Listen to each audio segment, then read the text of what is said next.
From Bristol, UK, I'm Pommy Harmer. And I'm Melissa Shamam, and this is the Quarantini.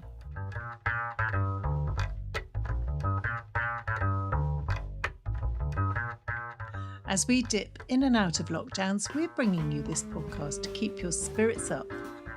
Every episode, we bring you a mix of ingenious responses to the virus, an in-depth interview, and maybe a dash of the unexpected.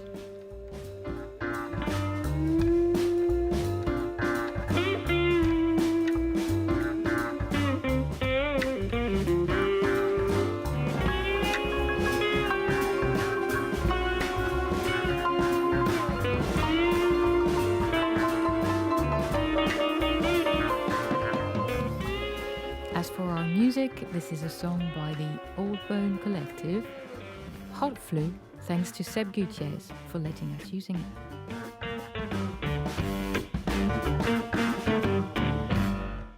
Hello and welcome back. Coming up in the show, we have an interview with the wondrous Oona Chanfi, a 20-year-old Bristolian born and bred who's been super creative despite and during the pandemic and has now joined Bristol's Creative Youth Network for more. We have our usual roundup. And music this week is not from just one band. Oh no, we have two this week. We have Bristol Idols and DJ artist Master KG from South Africa. Okay, Melissa, time for our interview. Right, so I think, Pommy, we've been willing to interview a much younger person for a while, haven't we? Definitely. So here I want to talk to Oona Chanfi. She's a 20-year-old Bristolian. Yes, she grew up here. She was born here. She's a very creative person. So, for instance, she's into theatre, acting, but also films, photography. And she has been especially creative since the beginning of the pandemic, while so many young people struggled with work. So she lost work, but then she managed to focus her energy and her time and to remain incredibly positive despite lots of challenges in her family as well. For instance, she participated in the Black Lives Matter protest, and more recently, she did a project with Rife Magazine, and she has now joined the Creative Youth Network here in Bristol after a very selective process. Here she talks to us about multiculturalism, being a mixed culture person, and she tells us about seeing beyond these obstacles from COVID to racism, and of course also about all her creative projects. So I studied drama obviously in school for A-levels, and now I go to a part-time drama school which is based in London, but because of the pandemic has moved online. And then I work in a theatre, Tobacco Factory Theatres, and I do a barbering and hairdressing course part-time. Yeah, just try and do anything creative really. Also, you've been keeping quite busy during the pandemic and you've had a lot of projects, and one of them was this photography project for Rife Magazine. So here our listeners in Bristol might know Rife Magazine, working with young people into different fields of creativity. Tell us more about why photography, how did that come about, and what did you make of the story? What was your angle? Well, I heard of Rife ages and ages ago. I think I went in when I did NCS. It's a thing you do when you're young. You can do it from when you're about 16 to 18, I think. So I heard about it then, and I'd done a film, like a short film you do with BFI Film Academy. As I was doing that, they did Rife documentary at the same time for young people. Again, I think it was 16 to 19. So I'd heard about it. Because I followed Rife on Instagram, I saw that they'd done a post, so I just thought, why not apply? I like photography, but I don't have a professional camera, and I like film, so I always take film photos. I like the idea of just taking one. So I've had a film camera, and I used to have disposable cameras for ages. But then I just thought, why shouldn't I not? I'll just apply with the film photos I had. So I just sent a bunch of film photos, and you had to do a paragraph explaining what you wanted to do. And I thought multiculturalism, just because an identity, I think I went in with identity, but it's really broad. So I was trying to think, what could I do? But multiculturalism also, because I think I can relate to it, being half French and being from the Comoros Islands. And I just think we forget how diverse Bristol really is sometimes. Also because I think it is quite segregated. I think it can be.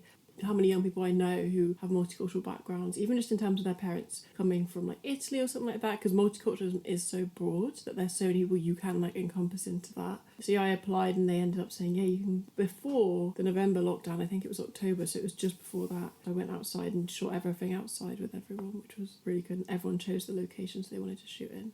And they are fantastic portraits. You didn't do only photos, you also tried to take photos that reflects some part of their story, and you did a long interview with them, and so Yeah. there's a whole paragraph. So can you tell us, like, a few of them really stand out? Like, for instance, I remember this Somali girl, other people from African background, but there's much more. So how did you choose them? Is it because you felt you had enough knowledge that they would trust you to speak to, or was it through friends, or did you do some research? I think it was all people I kind of knew from Instagram, because when you're from Bristol, you kind of follow, but like friends of friends type thing. So I messaged them all on Instagram, people I knew. Some of them I'd gone to school with. The girl who you're talking about was in my sister's year. We went to primary school together. Again, it was kind of people I knew of. Not everyone I was really close with, but specific people. Nadira is a really good example because her family are from Somalia, and I thought she was born in Somalia, but she wasn't. I think she was born in England, but they had to leave Somalia. Like, they didn't choose to come here, they had to come here, and they came here maybe like 20-something years, 25 years ago. And it was really interesting talking to her about that, because obviously some of her siblings were born there, so it's very different because they maybe have some memories or like speak about it. And I think she's grown up speaking the language, which is cool, but I think she felt maybe a bit of a disconnect just because she's grown up in a Western culture. Like, it's so different. And I remember her speaking to me, I didn't mention it in the paragraph about colorism in her family as well, because all of her family are kind of, even though they're all black, they're all slightly different shades, and she's quite dark. And so that was really like something that she noticed when she spoke to like other family members who are either back in Somalia or somewhere else. But I didn't get to mention that because I could only do such like a short paragraph. But I thought that was really interesting, hearing her speak about that, and also growing up in such a white community. She just always knew she was different and like hated her hair. And again, like, she drew herself, I think, which again links to another guy who I spoke to who was half Iranian, about drawing herself with like blonde hair and blue eyes and always wanting that, which I thought was interesting, that even though they were both so different, we all kind of linked in that way, wanting to look like that, and how she would cry about it. But as she's gotten older, she like appreciates it. She's like, oh no, wait, I love what makes me different. And I think that's such an experience that a lot of people who I took photos of really like resonated with, that they suddenly appreciated, oh wait, I can speak another language, I'm not weird, like, there's so much more. It's so interesting, and like I have a whole other culture that I don't know not enough, but a lot about. I think was interesting. My feel is like it was easier also for them to talk to you because that's your own experience, and you were very honest about it. You were not like the intruder, like, and they felt like they belonged. Maybe they could relate to you. And I think it was just easy for them to open up because I could share my experience and they could share, and like it was just really like organic. Like, I just thought it was just incredible, and like they were all so up for just talking about their experiences and like being so honest. But we just all bonded really well, and it just makes me feel really like happy that I got to have that experience with them. And do you think you've learned some stuff that you had no idea about? I remember speaking to Brendan, who's half Chinese, and we went to the same secondary school, which is kind of outside of Bristol, a very white secondary school. And I remember thinking about our years weren't very diverse. We were just really talking about the normalised racism and how we thought it was so normal at the time. And then you look back and you go, oh wait. And just the stuff he told me, and especially now I remember him saying his mum is fully Chinese. I think one of his siblings had gone to like a party or something, or they'd been out somewhere, and someone had said something like, oh, don't give me COVID, because they were half Chinese. And this was only about a month ago, like it was maybe in September. And it just showed the stuff that obviously, because I'm not half Asian, I would never realise that. But he was like, oh, I'm really conscious of when I like cough and sneeze that people are going to look at me. He'd also said that he'd spoken to someone and they'd started being really racist about like Asian, I think Chinese people, and had no idea he was half Chinese. So he'd gotten a weird like insight into this, and he was like, you do know I'm half Chinese, right? And I think that was really interesting, the fact that he felt like he kind of got into that world for a second, even though he was like mixed race. That was really interesting, hearing his experience, because I feel like men maybe like repress it a little bit more, don't speak about it as openly, but he was just so honest about it, and it just really made me think, if these are only a handful of the experiences you remember, like how much have you been through? And especially how recent that comment about don't give me COVID, like it made me so angry. You just don't think about stuff like that, which I thought was pretty shocking. There's also an interesting issue is I feel like Bristol is trying to talk a lot about what it is to be mixed, and there's a lot of like tension around the vocabulary, you know. Is this something that you felt was not a problem at all with those young people? They don't want to be boxed in. It's more about their own experience going through life. They're not trying to make it political.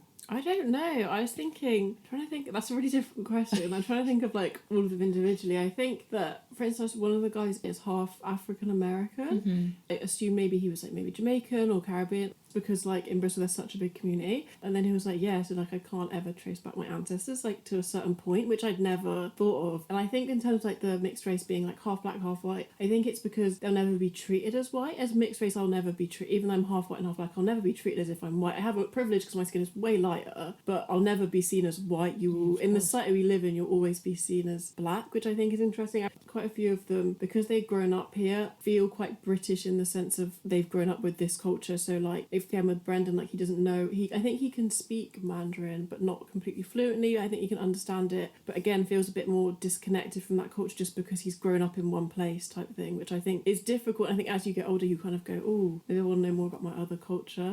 And we're at that age, they're all like I don't know, like 17, 18, 19 type thing, 19, 20. So I think that everyone's kind of at the age of realising there's another culture, but because we've grown up in England, that like you feel so disconnected from the other part of it.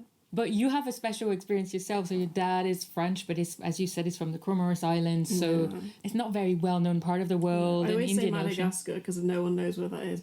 But you went to live in France for a while. Yeah. And so how do you feel now? Like, do you feel part French, part British? Or you feel like, oh, I'm definitely British, but I have all this complicated background that I'm trying to uncover? When you grow up, you don't want to be different. I think also because growing up in a mainly white area, I was very, very conscious of that I was different. I always knew I was, and I always wanted to have straight hair, and now I'm like, no. Speaking French, I definitely resisted it a bit when I was younger, but I've always understood it completely. And I went to a French school part-time. There's one in Bristol. I went there just to mainly improve my confidence, and like actually I wanted to live there. Like I've never lived anywhere else, and I think you can travel, but I think living somewhere is very different from like a gap year where you like go traveling, or like it's just very different. I think it's so important to live somewhere. So I definitely feel more confident and more connected to the French part. I don't know a lot about the Madagascar or the Comoros Islands, so I really don't. I definitely one day want to learn more about that, but I just don't know. There's also not a lot on the internet, and like it's very hard to find stuff. When I was there living with a French family, like I definitely was starting to be like, oh, I understand like France a bit more and the culture, and like even though I knew bits of it and I'd only been there for holidays, I think living there really made me think, oh yeah, I am half French and like I am English, like I can be both, and that's okay. So I'm a teacher as well, so I have a lot of students your age who have been really bitten up and depressed by the pandemic. They don't seem to rebound really well, and in the meantime you were just very cut out from your theatre thing, but you remain very, very creative, right? You did a lot of other things and you have a lot of other projects now. But what do you think was the main motivation, and how did you manage to use your time so creatively and always keep an eye on things and projects? I think also because my drama school moved online, so I had that motivation of even for, I think it started back up in like April, so I was still doing stuff, and then with barbering and hairdressing, like that started up in September, so I knew I had stuff that I was gonna do. Like I remember thinking about barbering and hairdressing towards the maybe like March, like in the pandemic, like last year, and thinking I need something to do next year, like that would be really good, like creative, but I can also do other stuff. And I think doing part-time stuff is really, if you can do that, because then you have other options, you're more flexible. So I think I was always motivated, and I think after maybe around like June, July, I was like, oh, people are gonna want to try and figure out how to make these opportunities accessible, like how we can continue with stuff that you can't do in person. So I'm always just like looking up anything that I can find, or if I see something on like Instagram, or even just if someone's sending something, or like I'll always like look it up and like see, because I think you might as well apply, because the worst thing that's going to happen is you're not going to get it. But at least you know, at least you've applied, because you could go, what if I'd applied and what if I got in? Definitely. So I think for me it's just, I'm very like applying for everything I can, because why not? And like when you sent me the Creative Youth Network thing, which I ended up getting into, I was like, whoa, like if I never applied, like, and if you hadn't sent it to me I would never have known about it. But I just think it's so important to like try and look out for stuff, and like try and like just think what's the worst that's going to happen is you're not going to get in. That's the worst case scenario.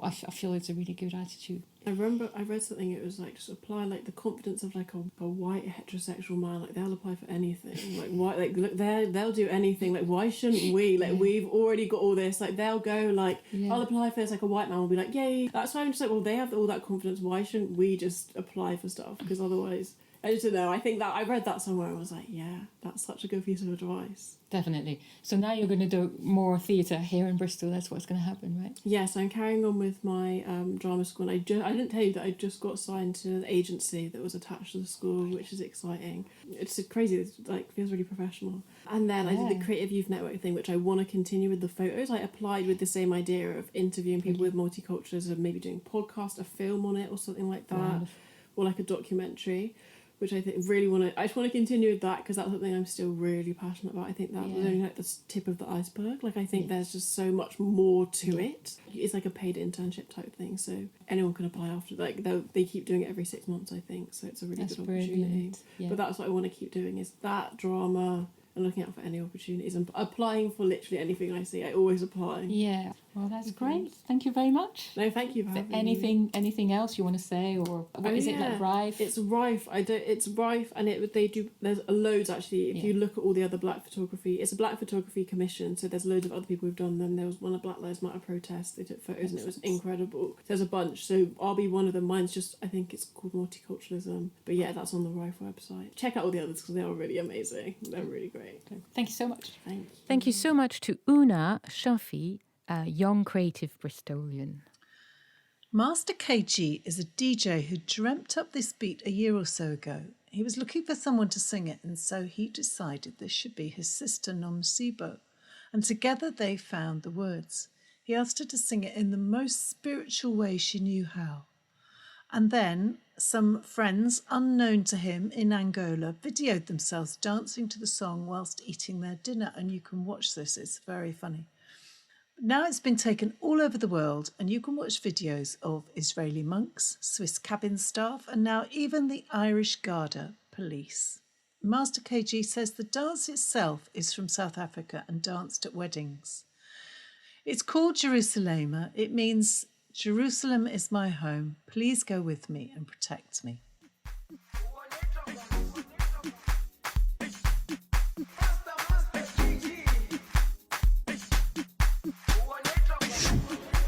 Jerusalema, ikhaya lami,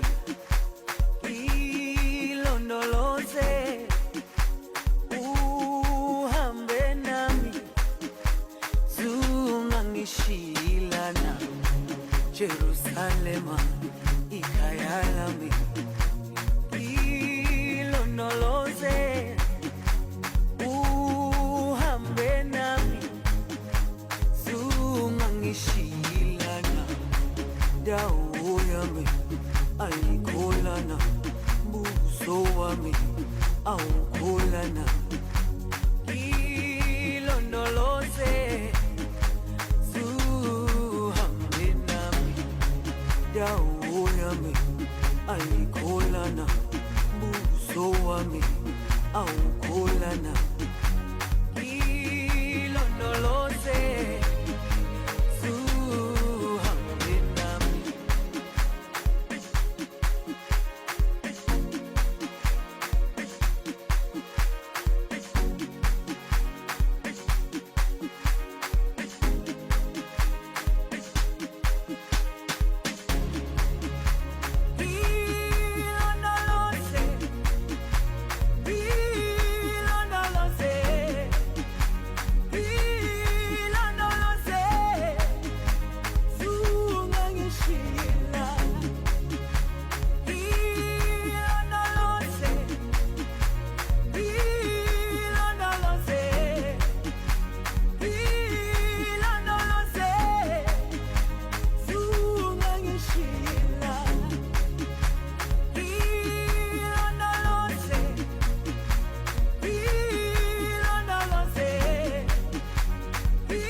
So that was a great start to our roundup and pretty much encompasses the whole planet, Melissa. Yes, more humbly here in Bristol, a whole street has got good news for me.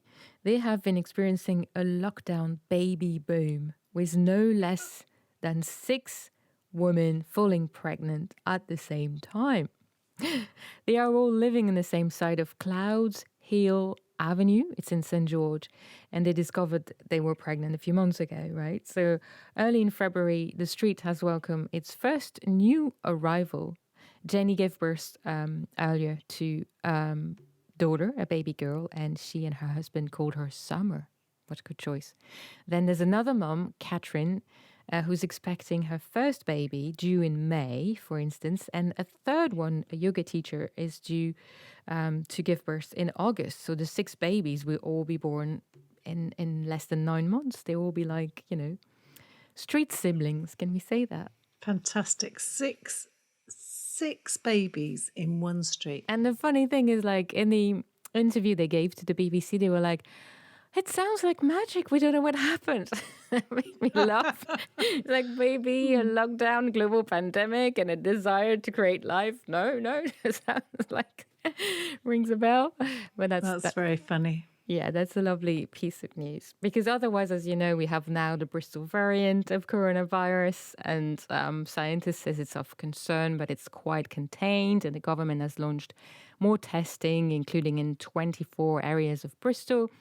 And we can remind people that the number of cases are still remaining quite low, with some early indication that it shows no specific growth. So it's quite relatively slow. No need to worry. So that's good news. So thinking about the UK, what's been going on? Well, I don't know about you, Melissa, but it's quite sad that we can't visit museums. But it had never occurred to me that they are still really busy with people working to look after the exhibits that have to be cared for, even when nobody else is looking them. So, for instance, in London's Natural History Museum, they have to check what they call the wet collections. Ooh. Now, these include all the specimens they preserve in alcohol and formalin. And they have to care for the museum's colony of live beetles. Can you even begin to think about what they might be used for? My little poor sister would be horrified. Never tell her. And she loves this podcast, so she might find out. Oh, no. Shall I tell you? Well, they use live beetles. They're flesh-eating beetles, and they use them to strip the meat from new specimens so that just the skeletons are left. Ooh. Pests are something that the National Museum of Scotland has also had to deal with. They've had to freeze a mountain hare which had its tail nibbled by moths. So the hare had to be quarantined and stored at -30 for 3 days. And at the Science Museum, I think this is the most interesting, they have a brand new project collecting items relating to the pandemic. And if you think about the first woman, do you remember the first woman who was vaccinated in the UK was 100 and something, wasn't she? Well, the doctor who vaccinated her had to drive the vial and the syringe to the Science Museum because they're collecting it. It's the first ever vial and syringe used for the first vaccination. And everything they're collecting is to demonstrate human ingenuity in the face of adversity. So I guess in a year or so's time, we'll all go and see that. Yeah, that's incredible. Sounds like we're already part of history. Yeah, we are. We're part of a museum collection. In the meantime, there's lots of good news around the world about green energies and how much people make progress in this regard. A link or not to the pandemic, but I'm pretty sure it's got, a quite strong link because of the fact that, everything is interconnected and we got to rethink biodiversity, etc. in this period. So here in the UK, some engineers have now found a plan in order to turn UK hills into power. So the idea is that they're creating batteries that can store energy. The whole problem with energy is like you produce it, then you have to use it right away, right? So borrowing from old technology and traditional hydro-powered plants, this project will now use the excess green energy to pump water uphill with underground pipes, and the water would then be released and flow downhill over generated turbines when demand for electricity would be higher. The company behind this project is called Re-Energize, and they said the plan could see around 700 sites across the country host subterranean hydro projects without spoiling at all the scenery. Sounds exciting. That's amazing, isn't it? That's ingenious. So, Melissa, I have a baby animal story, especially for you, because I know how much you love them. 2 young otter cubs have been found and they're being cared for by the Scottish SPCA. I suppose that's the same as the RSPCA, but in Scotland. They were discovered wandering the streets of Inverkeithing in Fife. The otter cubs are believed to be about 3 or 4 months old, and they were found by members of the public last week. The pair are now in the care of the officers of the National Wildlife Rescue Centre, and the carers believe that something happened to their mum and say that they wouldn't have survived on their own. They're too young. The staff have named the female cub Inver, I guess after Inverkeithing, and the male cub Forth. Maybe they live near the Forth Bridge? I think they will. Oh, bless them. More energy good news in France. There's, you may have heard about this, Pommy, a landmark court ruling actually convicted the French state recently for failing to address the climate emergency. So that means, the general, more than the government, the state has appeared in court in Paris and has been found guilty of non-respect of its engagements in regards to combating climate change. So this case was brought against the state by 4 environmental organizations, including Greenpeace. They described the verdict as a historic win for climate justice, and this is an encouragement for campaigners elsewhere to hold their governments to account. And last but not least, in Paris as well, there's now a biohouse that has started to offer a blueprint for eco-building. So in the same way we are using our hills to produce energy, this pioneering building uses straw bales for insulation, and the radiators themselves, they can recycle heat from computer processors. So you remember your fan, Pommy? Computer fan. That could heat your house one day. Oh, I wish it would. I wouldn't mind so much. Yeah, when my computer go crazy, it could just hit my room. That's interesting. It's called La Petite Fabrique, which means the little factory. And officials in Paris City Hall hope that this innovative prototype could actually help the French capital reach its pledge to become carbon neutral by 2050. When I hear that, it's always much too late. But, well, it's just an improvement, a little baby step. Fantastic. And finally, a story from Sweden. Now, I found this one on the WeTransfer site. And if you don't use WeTransfer, you can still go and have a look. It's a site that you and I use to send large audio files to each other. But it's a site that anybody can go and look at. And they present these artists from all over the world. And if you go on the site, as I do, to send something to you, they randomly choose one. And this one came up last week. And it's fantastic. It's of a Swedish designer, an artist called Alfred Kupler. And she felt a craving to do something tactile alongside her busy day job. So she began to make these incredible wool creations. She made them all for her friends and family, and they're all rugs made out of wool. She's made them completely unique for each person. And she says that some of the rugs are of people, some of them are of nature, but they're all made with this soft, gorgeous wool. And she says it's been the most amazing thing to design each one and form a complete bond with it as she's made it. She says it takes about a month to make one rug. Great for her mental health, and go and look at them. They're so beautiful. Yeah, it's really pretty. It's you need to see them. Inspiring. Okay, so now it's time for the dash of something exciting. What have we got, Melissa? We have a song from the band's Idols, our very own Bristol band Idols. It's one of the latest single that was released late January, and it's called Carcinogenic.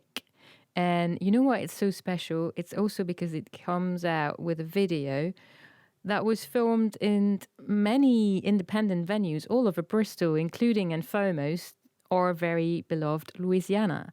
So it's just a delight for people in Bristol. You can see places like the Old Dukes in central Bristol. Anyway, wherever you are in the world, there are small venues that you want to keep alive and see reopen. Imagine that your favorite band from your city managed to film something in there where it was empty and to bring that back to life with a new song. That's how it looks like.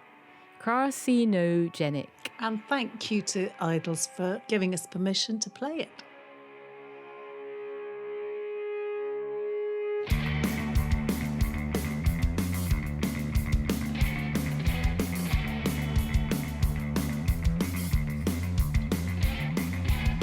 Working people down to the bone.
That was Idols was Carcinogenic. That's it for the Quarantini this week. We'll be back next time with a new cocktail of ideas, music and positive news for you all. In the meantime, we'd really love to hear from you. So do get hold of us. You can, for instance, email us at thequarantinipodcast@gmail.com. And you can also find us on Facebook, Twitter and Instagram. This episode was hosted by me, Melissa Shamam, and Was hosted and produced by me, Pommy Harmer. thank you so much for listening. And stay safe.